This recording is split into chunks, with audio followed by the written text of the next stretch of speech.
درود، وقت بخیر.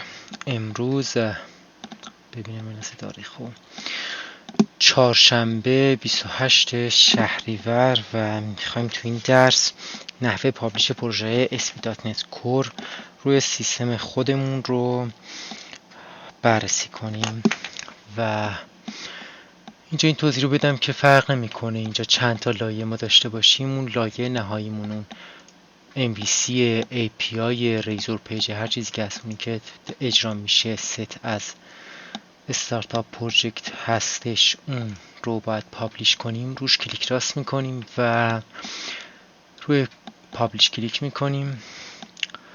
تو اینجا از همون میخواد تارگت رو مشخص کنیم و ما تو این درس میخوایم این مدل و فولدر رو آموزش بدیم تا بعدش حالا میشه این رو خروجی نهایی که بهمون میده فایل پابلیش شده رو فشرده کنیم که البته توصیه میکنم حتما بهتون فشرده کنید، بعد بفرستید رو سرور و با برنامه مخصوصش مثلا فایل زیلا هم این کار انجام بدید، با برنامه FTP منیجر که هیچ مشکلی تو آپلود پیش نیاد. اگه وسطش قطع شد بتونید از ادامهش برید و همه فایل ها رو مطمئن باشید که به درستی آپلود شدن. خب فولدر رو انتخاب میکنیم، نکست میزنیم، یه مسیر میخواد بهش بدیم، میزنیم با این مسیر پیشفرض بمونه. این رو حالا با بروز میتونیم تغییرش بدیم و فینیش رو میزنیم و اینجا این تیک سبزمون میگه که تا اینجای کار همه چی اوکی بوده و بریم سراغ ادامهش. کلوز میزنیم این بسته بشه. به این تنظیمات دست ندارید، اگه کار خاصی نمیخواید انجام بدید همینجوری پیشفرض باقی بمونه.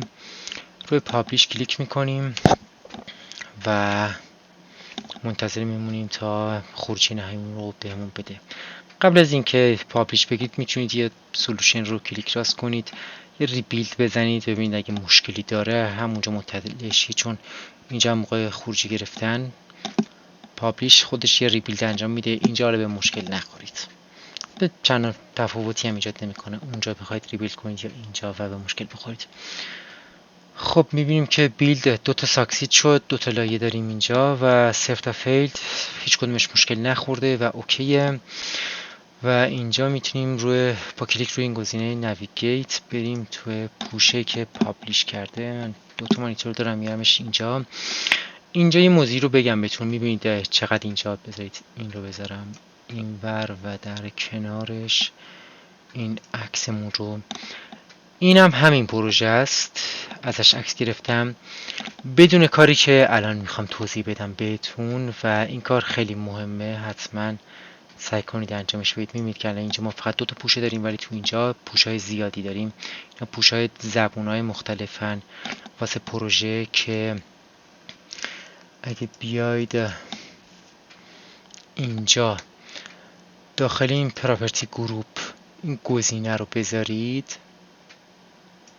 ساتلایت ریسورس لنگویج رو بذارید روی انگلیش، روی EN-US، این فقط میاد با زبون انگلیسی بهتون خروجی میده. اینجوری هم حجم پروژه کمتر میشه و همین که اون شلوغی و این همه پوشه که اینجا هست واسه زبان‌های مختلف رو نخواهید داشت، چون به اینا نیازی هم نیست که باشن و سعی کنید حتما اون تنظیم رو انجام بدید قبل که پابلیش بگیرید روی پروژه. و در نهایت میریم حالا این فایلایی که داریم رو یه کنترل ای سلکت میکنیم و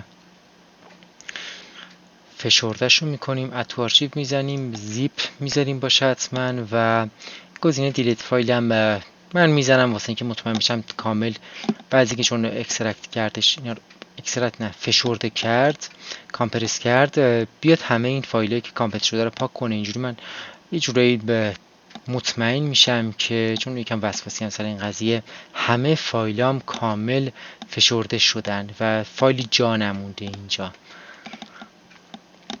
و در نهایت میتونیم این رو با برنامه مثل فایل زیلا یا برنامه مثل اون، یه دونه دیگه هم بود لوگوش اردک بود اسمش خاطرم نیست، من خودم فایل زیلا رو استفاده میکنم چون تا حالا باش مشکل نداشتم، خیلی اوکی بوده. با روی هاست یا سرورتون آپلود کنید، اونجا اکسترکتش کنید و تنظیمات اتصال به دیتابیس رو انجام بدید و تمام.